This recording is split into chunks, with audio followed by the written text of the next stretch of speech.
Mini rescue videos are absolutely exploding right now. Just take a look at this Instagram page. It has grown to over 534,000 followers in this niche alone. And their most popular video? Over 118 million views. Yeah, that's insane. So in this video, I'm gonna show you exactly how to create videos like these, using completely free AI tools. Here's a video I made in less than 2 minutes. Check this out.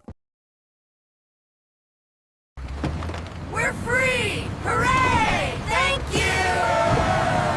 Now, the first thing you need to do is open the master prompt from the description below and copy the entire thing. Then head over to ChatGPT, paste the prompt here, and hit run. After a few seconds, ChatGPT will generate 10 different video ideas for you. If you see one you like, just pick it and continue. And if none of them stand out, simply type more to get a fresh set of ideas. For this example, I'm going with idea number 2. Now hit run again, and ChatGPT will generate both the image prompt and the video prompt for that idea. First, copy the image prompt. Now I'm going to switch over to my phone because it'll be easier to follow along. Once you're on the Flow website, select your image settings, choose your aspect ratio, and set the model to Nano Banana Pro. Then paste the prompt and hit run. Within a short time, your image will be generated. All right, now it's time to create the video. Go back to ChatGPT, copy the video prompt, and return to Flow. This time, open the video section, select your frame settings and aspect ratio, upload the image, paste the prompt, and hit run. After a short wait, your video will be ready as well. And here's the result.